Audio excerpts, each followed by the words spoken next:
How you guys, how'd it go this week? Good. Yeah, well. He's responding very well to come. So much so that I almost feel like he won't listen unless we ping now. Okay. But it's really strong, the response with the e-collar. Okay. I feel like he also is like perceptive to when we're going to be doing the drills. Like it's almost like he just knows what to do because we're like acting weird and we're like. Because Brian and I have no like neutrality. We're not like natural at this. We're like, okay, take the e-collar, get the leash. Yeah, I think he just like knows what we're looking for as opposed to like actually hearing come go. I think he like is just catching on to the drills in general. So I don't know. I might be overthinking it, but I think that's like the only thing that. Okay. So I just wonder if like he's really learning it or he's just learning. Okay, it's drill time. It's exactly. No, I know what you're talking about. So when you practice the recall, are you practicing like in a loose situation, or are you going back and forth like we did before? In a loose situation. Okay. So he shouldn't theoretically be thinking, oh, it's drill time. But Brian and I, like, we don't hold the long line unless we're doing come. So if we pick up the long line, he, like, knows we're going to recall him. Sure. Yeah. I gotcha. When you do this, is he facing away from you or facing you? Both. Both? Yeah. I Sure. think Brian's overthinking it a little bit. Yeah, it could be. Sure.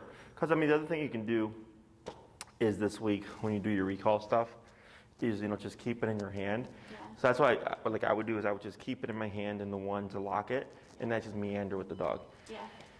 And then as we're doing something over there, I'll just hit the end of the leash over here, so it's not, because obviously when you're doing this, there's a big give there, right?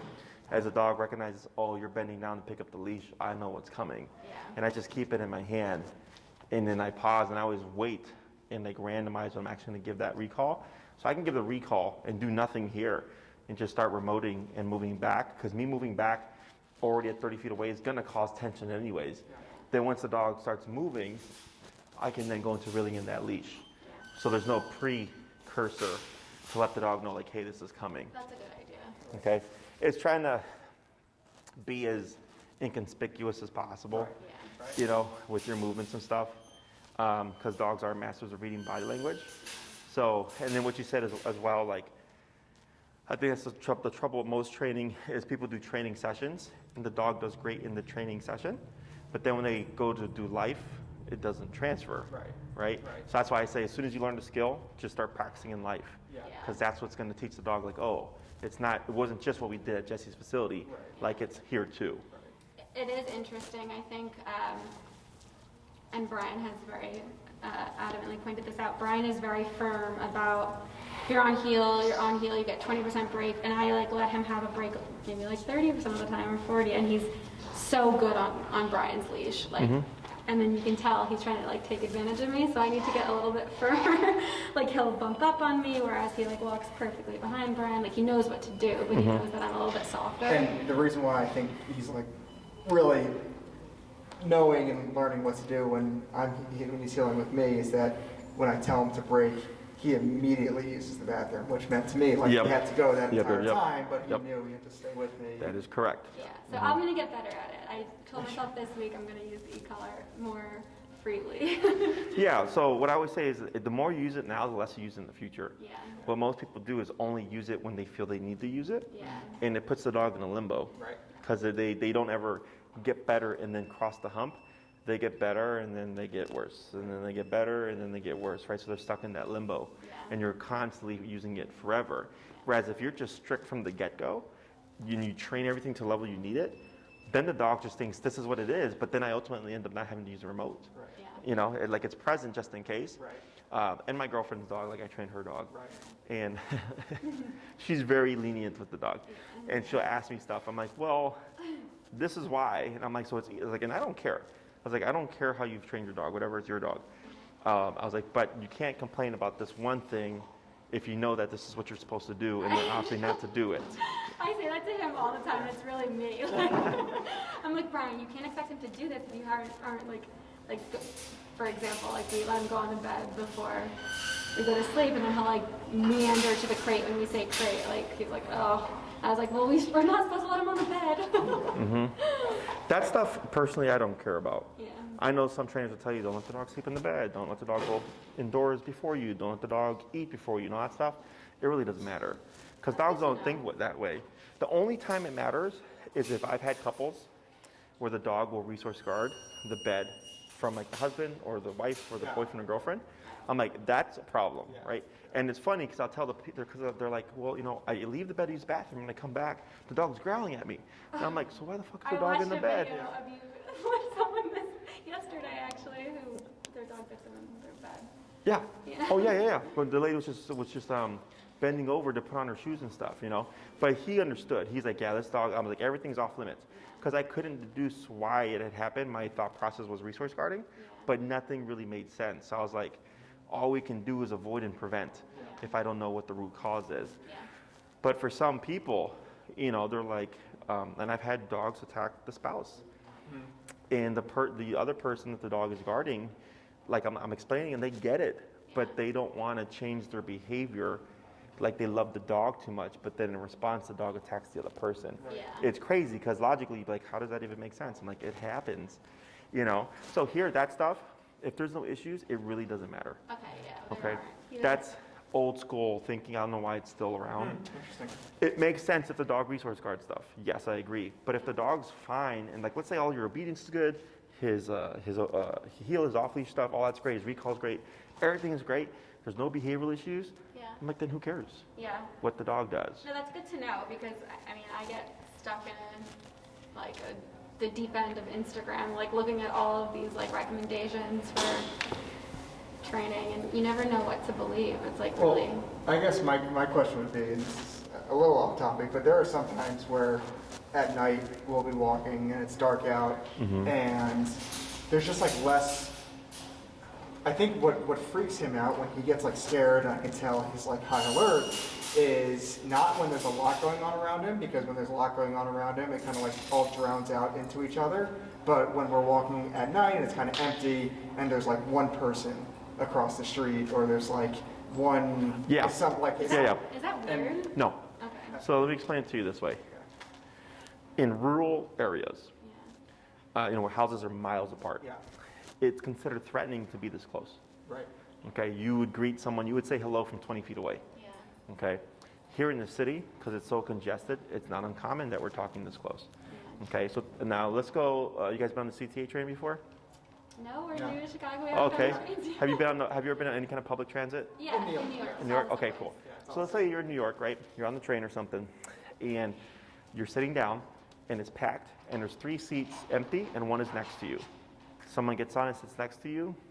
You may be bothered, but not that bothered, right? Now let's put you on that same train where almost all the seats are empty. Yeah. One is next to you, right? Maybe there's 3 people in total on the train. Oh, that'd be so annoying. Yes, you see that? So that's your dog. Yeah. Okay, now not all dogs are like this. He just happens to be more of a suspicious guy. So if you're walking and it's quiet, and all of a sudden one person, he's just going, whoa, right? That's his headspace. So it's not common, but it also, does that make sense to you? And so I guess it definitely makes sense. And I guess my question is that a behavioral issue? Is that something that we need to shore up about what he is allowed and not allowed to do in our apartment? Does it correlate with his? Well, he's insecure in a bigger way than that. Like I think we're very good at preventing it because now we know our dog, but he's very insecure, and like puppies are like high energy dogs, and people that are like a little different, like someone that walks with a limp, or like some like. Yeah, and that's typical nervous dog. Yeah. Which makes sense with what because I'm trying to remember his consult. He's a nervous aggression, but like very sporadic and very rare. But I think we've also gotten really good at knowing like what'll set him off and giving him space. Okay, so think of it this way. Yes, I know where he's coming from, you know, the nervousness and stuff, and the reactive response or whatever it is it's also technically security, right? So the way you can look at it is, you know what, if he gets hackles up or he gets a little tense and it's nighttime and it's a quiet environment, I'm not going to deter it because it's a form of security, even though it's coming from an insecure place. Does that make sense? Or you decide, nope, we don't want to have it, we're going to correct it, okay? He would still respond if something happened because it's out of context. So let's say you correct him for those isolated incidents when it's just one person walking. You don't let the hackles go up or whatever. He doesn't growl. You correct him, blah, blah, blah. And then he just walks and he ignores those people now. And then one day, one of those people starts yelling at you. That is now a separate context. He is still going to respond. Does that make sense? And that's okay if someone's screaming at them. So it's just a matter of, do you want to keep more of like a preemptive security, right? Where it's like he just sees it, he's like, I'm going to go into this mode just to go into this mode just in case, right? Or it's like, nah, we're going to keep him under control, and it's really on us if something happens, knowing that if something out of context happened, he would still respond. And I guess what I've started doing is when we're out at night, during the day, if we're out for a walk and there's a lot of people out, we can walk past dogs, and it's really not, he might be a little interested, but he's not going to, bark or really anything like that because, he's just fine with it during the day. But at night, when it's more isolated and we're crossing a dog, that's when he might like lunge or like, do the crouch. And he'll just like, he'll be more suspicious of dogs at night because it's just one and it's random. And I started correcting that. Yes, because like we're not expecting a dog to just start threatening us, right? That makes sense that you be proactive. And also, just with any reactivity like that, always easiest if you're stationary. Did we talk about that? I don't know if we've addressed it after the first class. You did say like when dogs pass to bring them to the side and have them sit. Yeah. That's how we should correct. Yeah. So in the beginning stages of this stuff, you have to get them used to just seeing it and not responding. And it's easiest to control your dog when you're stationary because it's less to think about. It's super simple. You're standing, he's here, and anything outside of this gets corrected. Perking up, hackles going up, tail maybe starting to move a little too quickly, starting to inch forward. It's very easy for you to recognize when should I correct, right? Because he should just be here, not caring about stuff. And that's actually super interesting because we talked about like space last week, and when he's gonna sit, I took him, sometimes I take him to like, there's a fountain in Lincoln Park where there's a lot of kids and dogs because kids are also like set him off a little bit. They're new to him and he doesn't really get why someone's screaming, running around like crazy. So I take him there to sit, and when he's sitting at least like 10 feet away, totally fine. If that kid got into his personal space, it would be a different story. Correct, because they're entering his space as opposed to like you entering their space. Okay, so what you can do there is walking him in those areas closer, just getting him used to the energy. Okay, now separate context from child moving into his personal space. I do have exercises for that. It's very controlled if you want to learn that as well. What I'd love to do with him in one of these classes is do like controlled introductions to other dogs. He has no dog etiquette, and I really want that for him because he loves other dogs, but we have kept him away from other dogs because he plays rough, he walks up to dogs in a really confrontational, insecure way, heckles up, stiff, and 90% of the time it results in them playing, but 10% of the time it's like the dog matches his energy and it just becomes like a bad environment. Okay. So I would love to like introduce him, and like I think it's also us being there because we took him to a daycare like a few months back. We told you we took him to daycare and train, and he was a different dog on video, like scared almost. So I would love to learn how to like do those introductions. Are you trying to, what's your end goal?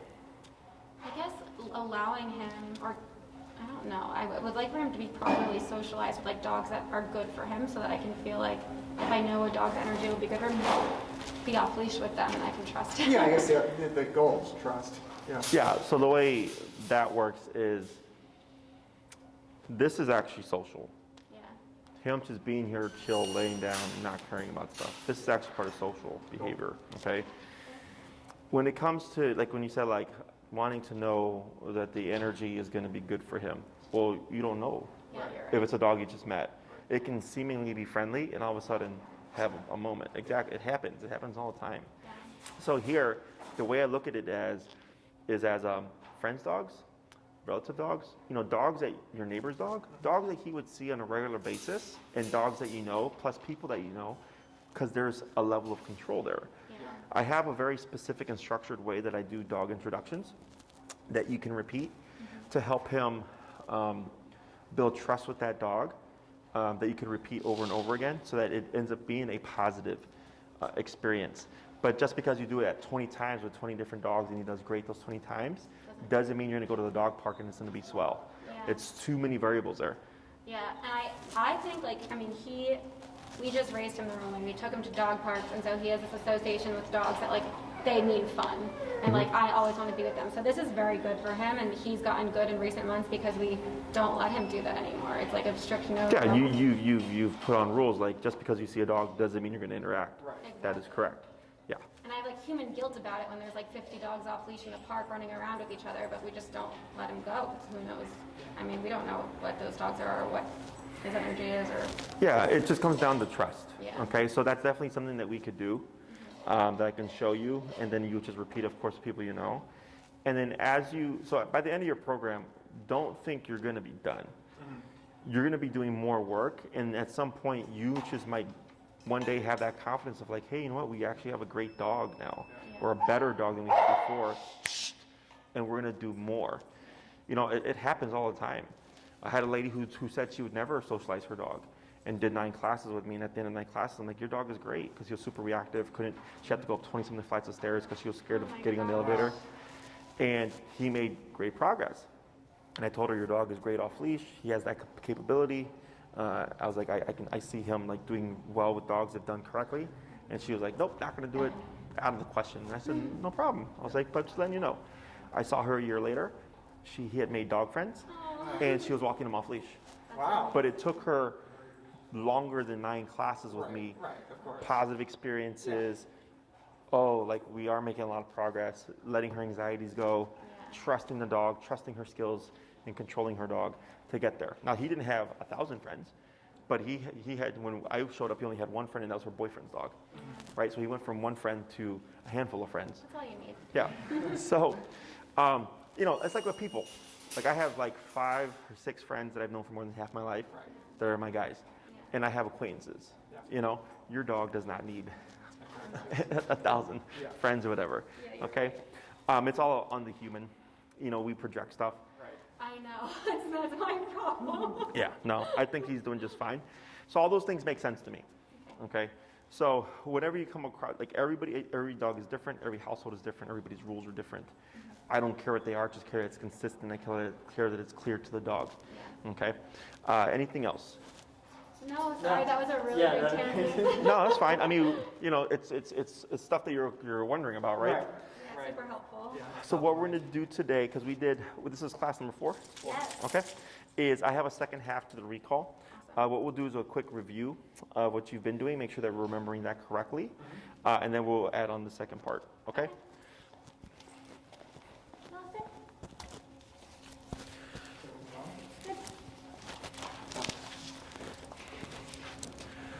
There we go.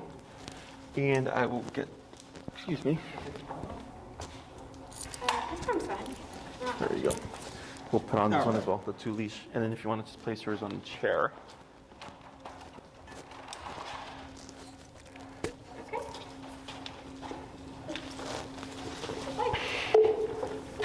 Break. Good job. Hold on. All right, stand up. Here.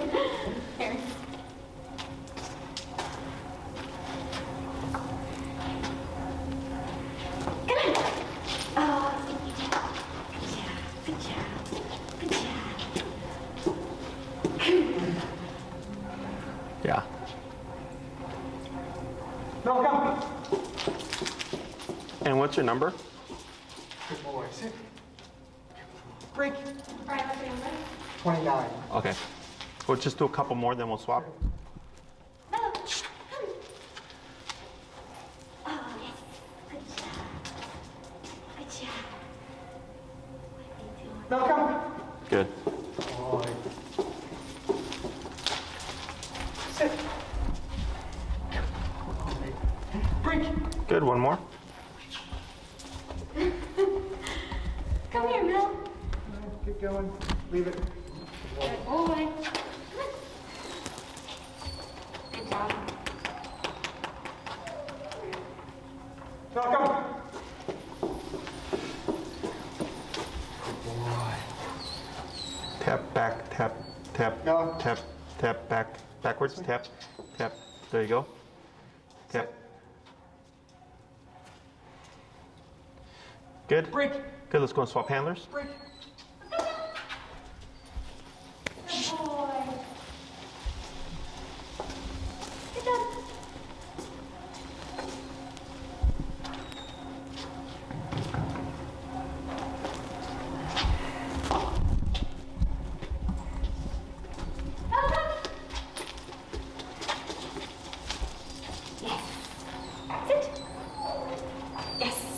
job.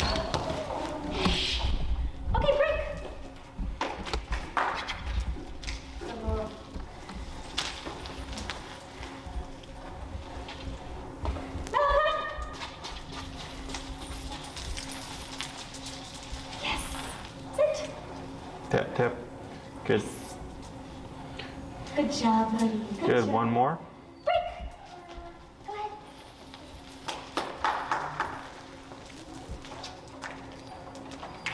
Stop. Melo, cut. Good. Yes. Good. Good boy. Good boy. Good. job. So, Break. all that looked good, except no sit at the end, I know. verbally, right? Because it becomes part of what you're doing. So what we're going to cover today is going to help kind of clarify this a bit more. Okay. When you say Melo come and then sit, he's no longer in a come command, he's in a sit command. So if you were to walk away, he should stay put, which he technically just did right now. Okay? The way I teach recall is come to me, stay with me, sit when we stop, right? Okay. Like heel, walk with me, stay with me, sit when we stop, right? We've not been doing. We've been saying sit, which is. It's okay. It's a quick fix. We're just going to remove the word. If he doesn't sit by himself, we kick him with pressure until he does, okay? Last thing was on that third one that you did, he came short, Right. and I was like back tap, and then you were more to like Melo, and you started using your hand to get him to finish that bit, when really you're trying to get him to finish it completely from the get-go. Right. Okay, so there's no short stopping the recall. Right. It's when I call you here. Okay? So, because the more you add on warnings or helping tips, Yeah. it becomes part of the command, as opposed to when I call you, get all the way over here. Then it becomes come 70% of the way, and then I'll coax you to do the last 30%. Does that make sense? And I guess you just don't say anything until they sit. Just pressure and moving away if he doesn't close that gap. Okay. And yeah, if he doesn't sit, like he comes to you, I like the closeness, I like the speed and everything, is I just tap and bump it. And what you're gonna probably see is, because he doesn't have a full concept yet, is it's gonna deflect him. It's gonna push him away from you. So if it does that, that tells me he didn't have a good concept. Yeah. So then we keep remoting, move away, we don't repeat, to teach him, hey, tap's never gonna mean run away from me. Right. Okay? So when we do this stuff, the reason why I do a lot of tapping with no words, once I've conditioned the behavior, is to force things like that to happen.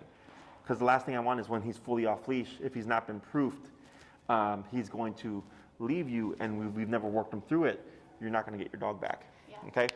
Last thing is, he was technically in a sit, and no, actually he was not, He was because he didn't cue it on that last one.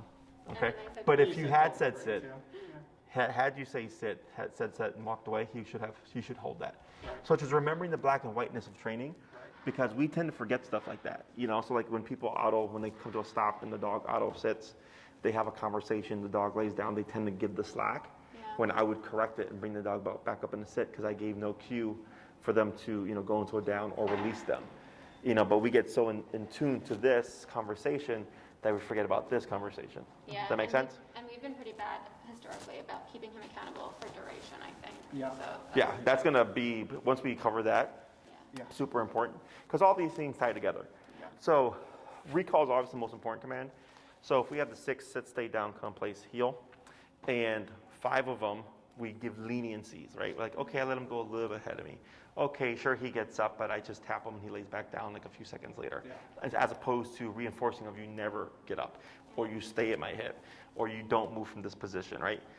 So if we have all these leniencies with 5 out of 6 commands, and then one day he's running away, and it's like, Melo, come, and you need it to be instant, yeah. but all the other commands are being gray area or lenient, there you're going to have a problem. Yeah. Does that make sense? Totally. So everything has to be practiced super black and white, very strict, so it's consistent, so that one day if you should need that recall to absolutely work, we're not going to have to have a problem. We're not going to have a problem there because he's just going to, boom, respond.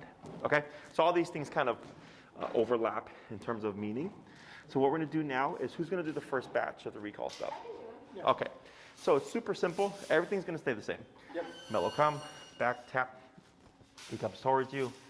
If he doesn't auto sit, what you can even do is what you just did here. Step on the leash to limit range of motion and tap until he gets the auto sit. And then you're going to do what I call my side step exercise. So if Melo lands to your left, for example, you can go like this. You can go backwards. You can even go to the left. Or you can even angle it. Okay? Any direction but forward. Okay. Do we know why we don't want to go forward? Because you're telling him it was okay to be short? Or, No, I'm thinking because he might think he's in a heel. Correct. It looks like heel. So if I walk forward, I don't know if he's default heeling or if he's defaulting with gluing to me because of the recall. Okay? So that also means if you're going to the right, when we do side steps, we don't want to do this, right? Because this looks like heel. You would keep it super awkward. Okay? So I'll coach you through the first couple, and then I'll have you do some by yourself, okay? okay. And what is he doing during this time? He's following you. He's following, okay. Yeah. And each time you do a movement, like let's say you step to the side twice, he should follow you and then automatically sit. If he doesn't, we would remote him till he does, then go into another movement. He should follow you. If he automatically sits, good. So it's not constant movement, it's 1, 2, Let him settle. sit. Am I Correct. moving while he's coming to me? No. So if he doesn't move, we tap to get him to move. If he moves, we do not tap. Okay? And I'll coach you through it. And there's no verbal command. Correct. It's all default to the recall. Oh, you stinky boy. Sit. Stay.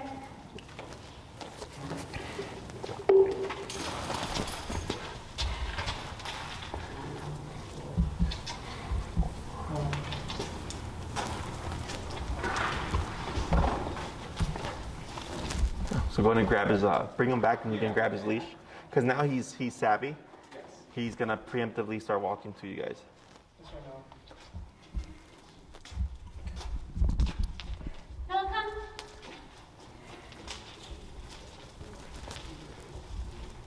Good. So here, that's good. Good boy. 2 steps back. Tap, tap. Now hold right there. And you're gonna keep upright posture. Good. Then you're gonna take, careful with your leash, but you're gonna take 2 steps to your right. 1, tap, tap. Good. Back. Tap. Wait a second. Now praise. Good boy, buddy. Then break. Good job. Good job. Break. Good. We're gonna do that 4 more times. Good job. Do you notice his wiggle? Like running? Yeah, I've seen it. Okay.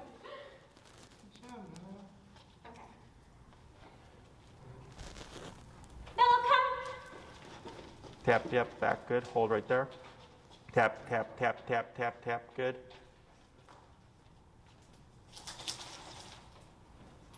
Good. Now here, try a couple steps to your left. Tap, good. Hold. Good. And then 1 to the left again. Right. Wait a second. And praise. Good job. Good boy. Good. And break. Break. Good. 3 more. And we'll come down a little bit more this way so you have more space. Okay. Let's go, Mel. Come on. He does funnies. I was telling him today he won't eat raw food that I got him, but he'll eat stuff. I know, it's all because like the dirt from people's shoes coming in from earlier. Oh, like That's his favorite. This way. Mel, come. Tap, tap, tap. Good. Hold right there. No. What's his number? 29. Let's go 35. So here, one way you can tell the importance of the command is if he does stuff like that, right? Because if you called him and you tapped him and it meant something, he'd bypass the piece of mud. But right there, he's like, wait a second, let me grab this on the way, right? Is I start to play with the power because this should be a straight shot, okay? Try a step back. Tap. Good, wait a second. Good, 2 steps to your left. Good, and then a step back. Right. Tap. Good. Yeah, so you see that right there? Okay, so let's go to 40, break. This is 35. Go to 40. Oh. Break, and we're gonna try that a couple more times. Good boy.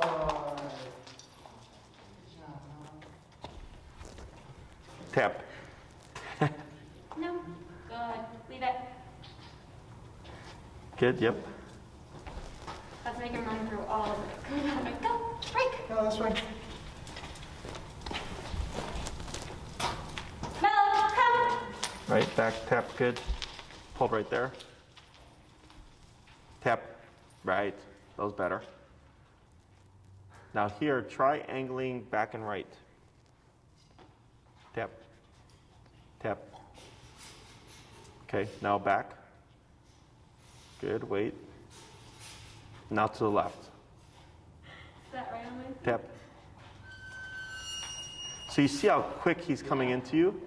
Okay, break one more. Break. Good boy. Oh, Tap. Let's try 45. that's fine. Okay. Melo, come. There you go. Good. Good. Back. Tap. Good. To the right, 2 steps. Sitting on my feet. Tap. Tap. Tap. Back. Tap. Tap. Right there. Hold. Good. Now to the left, 2 steps. Right. Right there. And praise. Good. So you see how he ends that with like looking up at you as opposed to what's on the ground? So each time I'm just reading how he's responding, and little things like that tell you where the brain is at. It's Okay? also, I'm sure you know, he was like seeing much better out of his left eye. Did you notice that? He was really good Oh, at sure. going left. Sure, tip. He's sure liking this mud here. No, stop. Melo, no. Good. Let's go and swap handlers. We do have an ultimate problem with consumption of mud and shit. Geese food is ridiculous. How Sure. much you- It's a Oops, sorry. delicate cuisine, our cuisine. It's a delicacy. Why? This dog. Come here, buddy. Good It's work. fluffy. Good work, bud.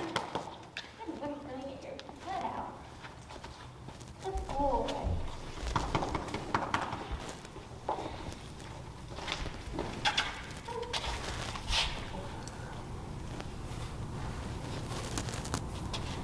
No, come. Uh-oh. Did you hit continuous? What was that? Did you hit the smooth button? I think I hit the normal one. You may have touched the continuous, because I saw the his Which one is the continuous? it's the one below the bumpy one. Yeah, I guess I may have. I didn't think so. It's all right. So here, go ahead and take a step back. Yeah, good. Tap. Yeah. Good. And then 2 steps to your right. Tap. Tap. Tap. Good. And then another 2 steps to the right. Tap. Right. Good. So as soon as you start your movement, he should already be thinking, like he should already be in the motion of, oh, we're doing something. Okay, break, 4 more. Break. Good boy, break. Hi, Mel. Hi, baby. Good job.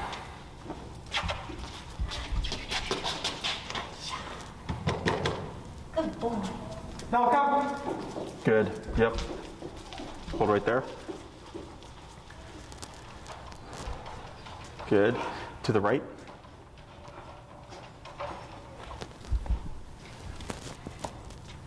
Good. To the left again. 1. There you go. That was better. Good. And then one backwards.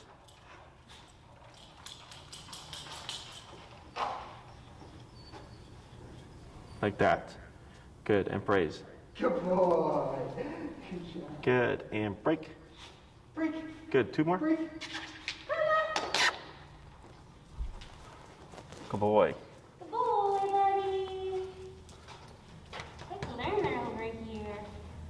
Quick learner over here. Malcolm. Good.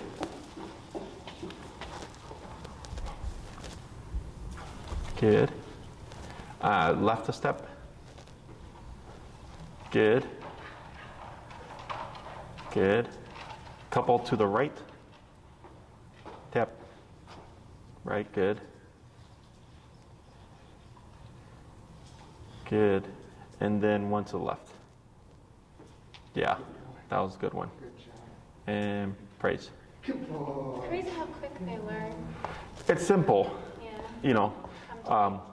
Break, one more. Good job. Break. Come here, buddy. Good boy. Good job. Aw, good job. I've never seen so many Aussies in a city before. I know. Yeah, we got a lot. Every morning we go out, there's like 6 on the park already. Aussies and German Shepherds over the pandemic, I used to see them all the time. Yeah. And Vizslas, I don't know. Vizslas are such a high energy dog. There's so many of them. Oh, really? I think so. I hadn't noticed. No? You pointed it out on the right here. I didn't notice that though. Oh, maybe that was just me seeing 2 on the right here. Malcolm. Good. Backwards couple steps. Good. To the right.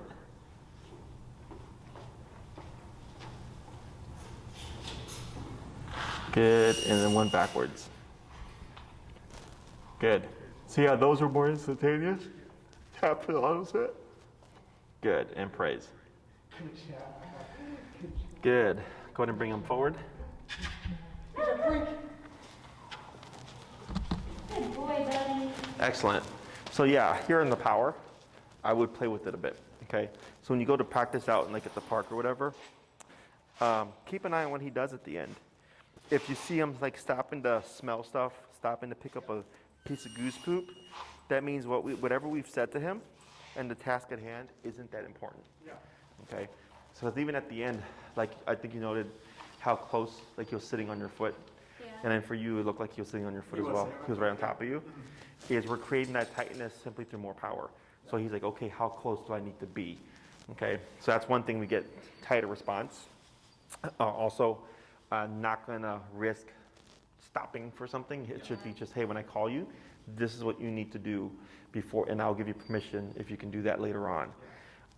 Also, this helps force mistakes. So with the moving away and the tapping, some dogs get confused. That'll, again, deflect them, which we can remote them, move away to draw them in. I think that happened to you maybe on one of them.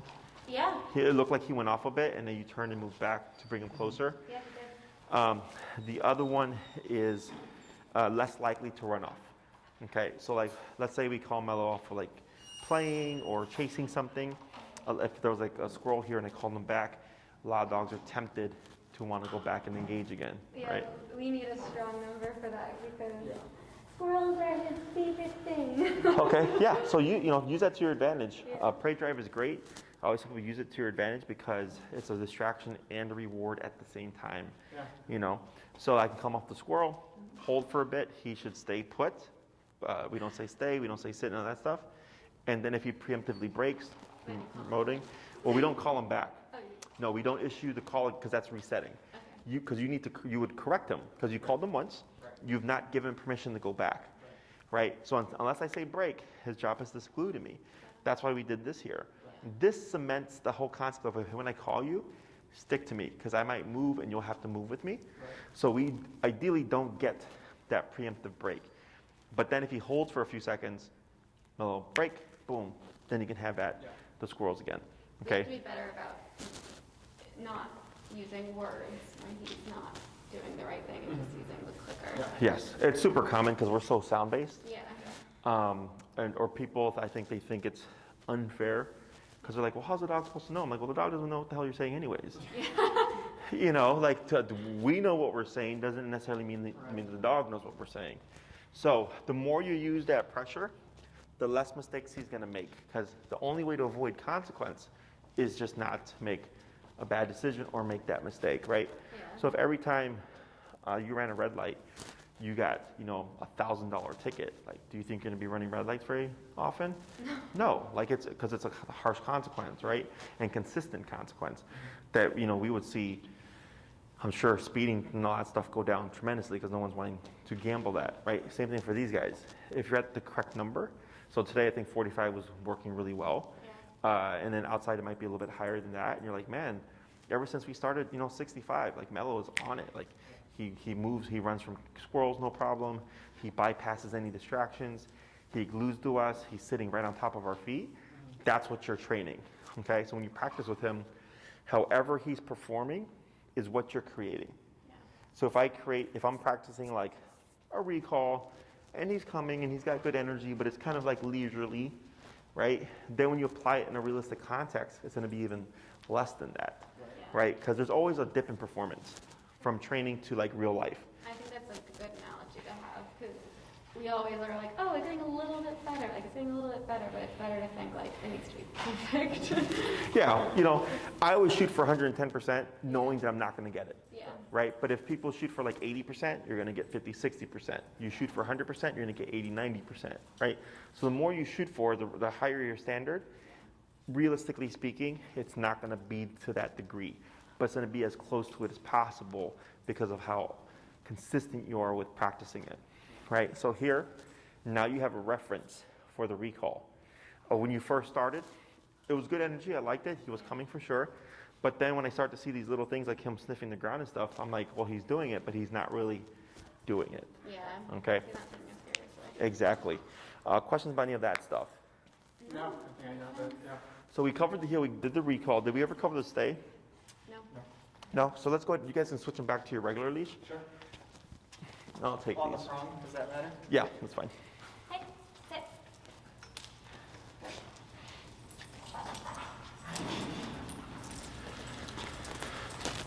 Thank you. I'll take this real quick. All right.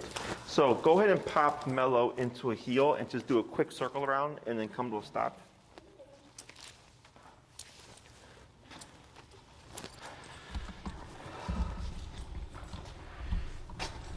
Okay. No, come. Forward. Good. And you're just do a quick heel, down, back, and around, and come to a stop, okay? Heel.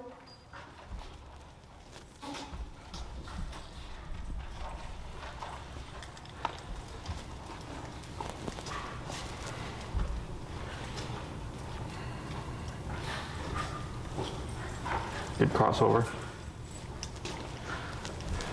And slow to stop. Excellent. Okay. So here, what command is Melo in? What means what? Melo in. Heel. Yes.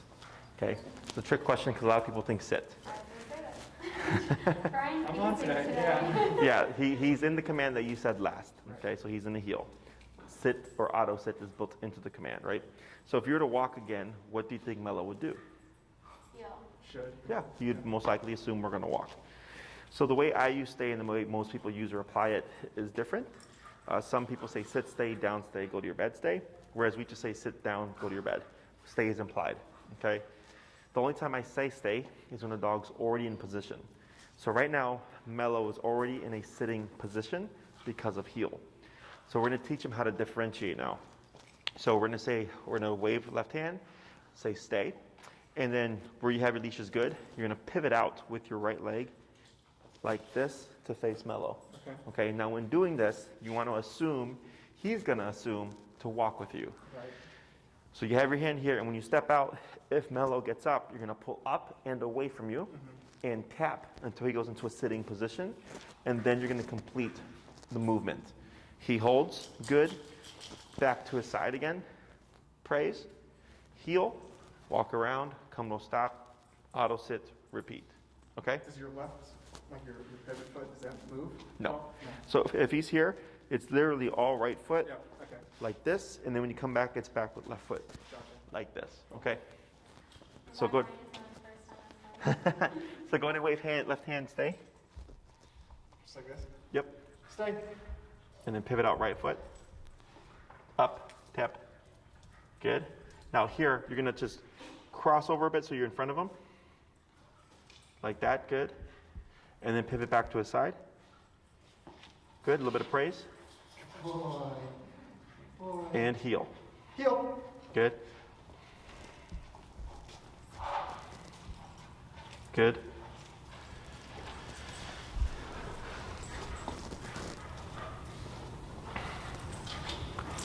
Good.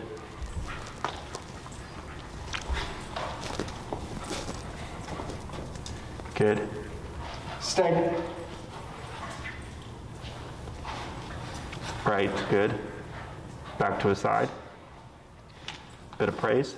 Good boy. Good job. Good boy. Heel. Heel. Good, 3 more. Good crossover.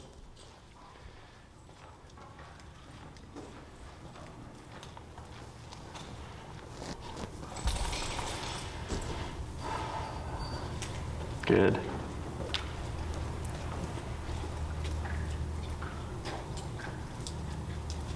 Good. Stay. Good. Good. Bit of praise. Boy, good job. Heel. Good. 2 more. Good pivot.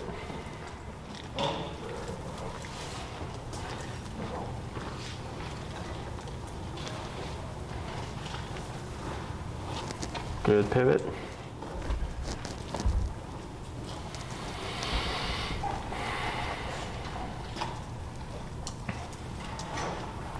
Stay.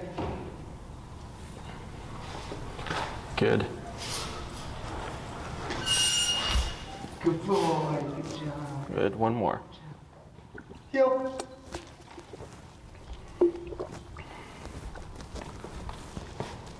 Good crossover.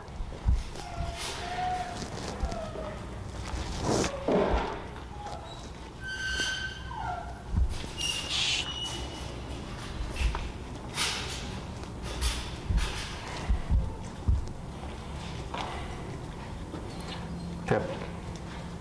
Good. Stay.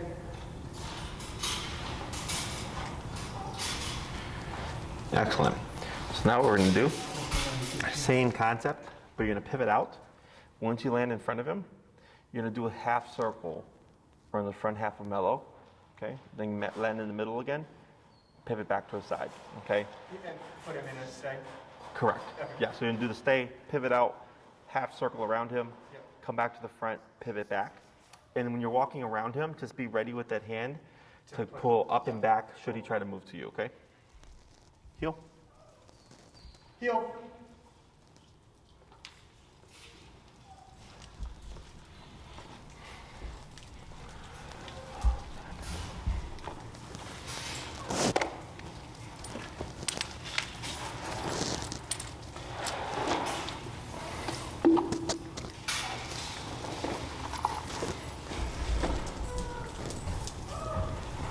Stay.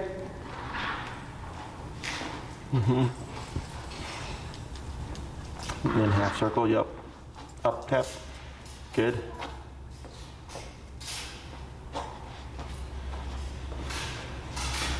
Good. Good. And back to the side. Excellent. A little bit of praise. Good boy. We're going to do 2 more. Heel. Heel. Do we have his prong, by the way? Yesterday they forgot to give it to him. They forgot to give Elio's owner the prong.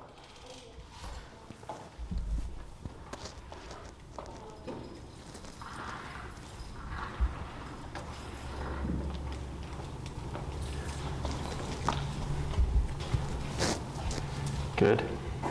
Stay.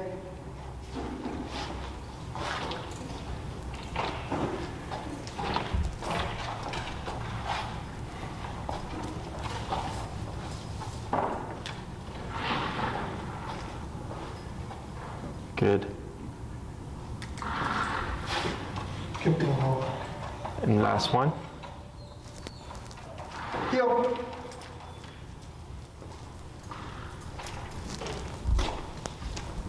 Good. Good turn.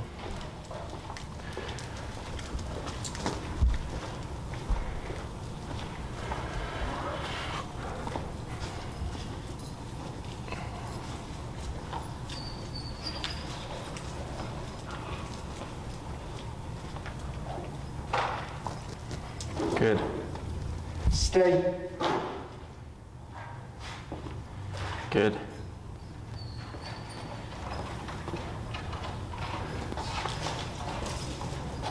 Good. Now go ahead and pause right there.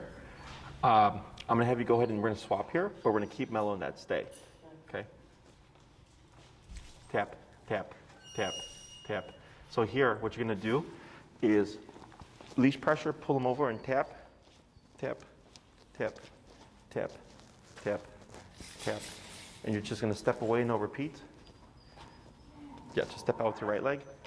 There you go. And you're going to walk over to Danielle to hand over the leash and collar. Yep. Good.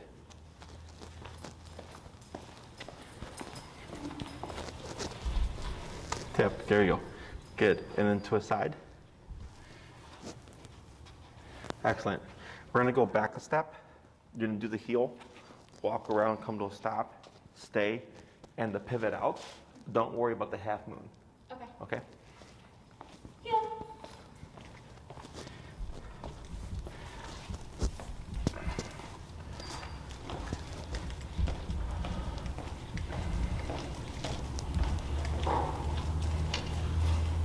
Good crossover.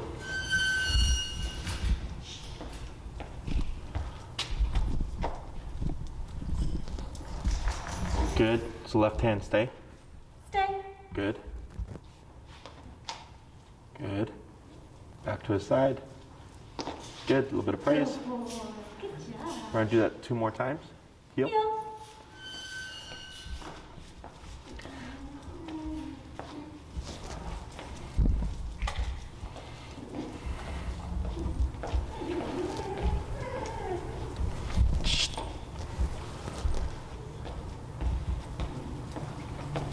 Good.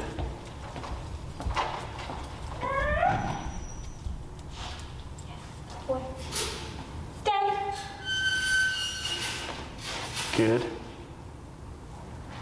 Back to his side. A little praise. Good job. Good boy. Then one more. Heel.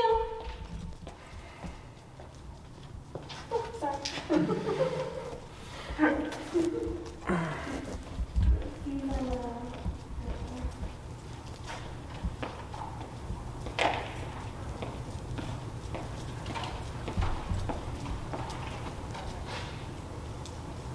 Tap. Tap. There you go. Good. Stay. Good. And back to his side. Yes. So now this next batch, you're gonna do the step outs and then the half circle, Okay. land in the front, pivot back.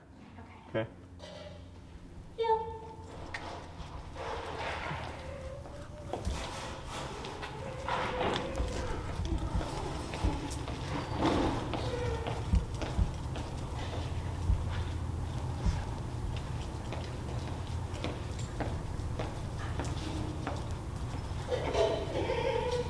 Yes.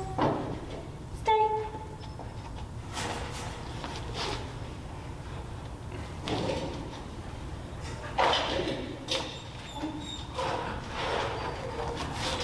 Yes. Good job, buddy. Good. 2 more.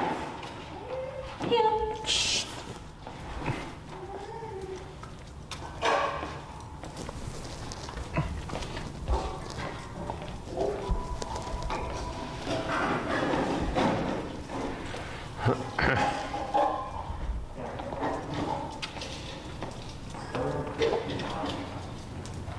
Good. Stay.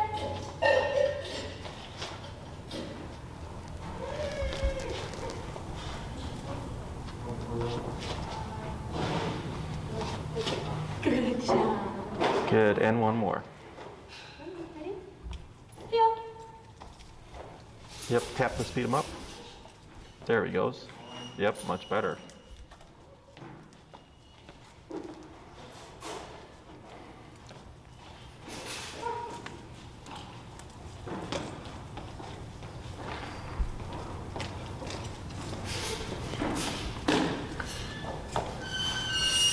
Good. Stay.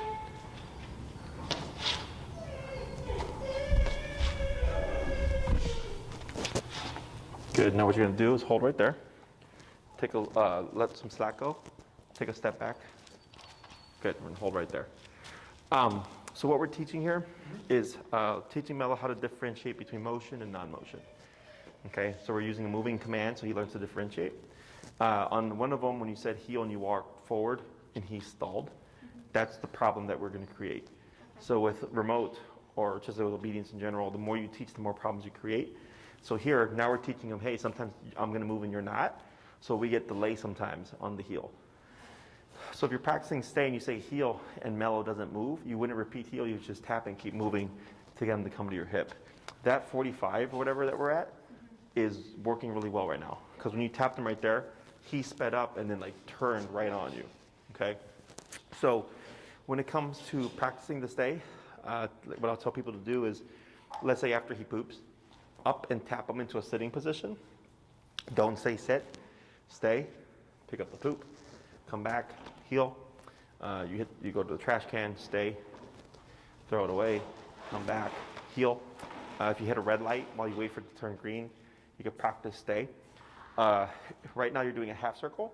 Once you feel like he's really good with that, go full circle, right?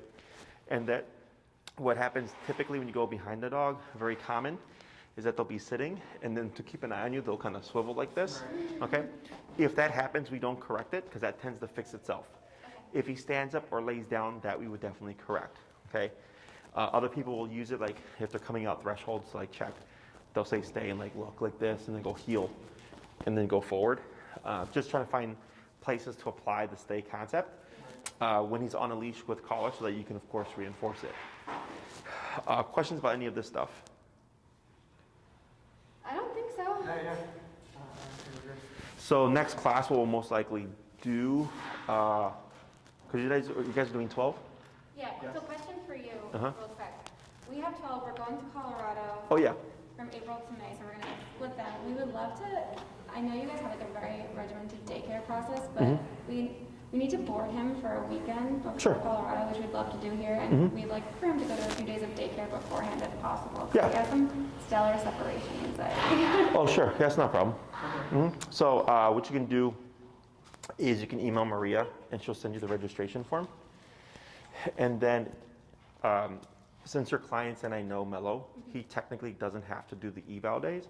He can just come in, but I always tell people do the eval days because it's essentially 3 daycare days for $20 a day. So it's 3 days for $60, and then a single day is $35, and then we do bundles.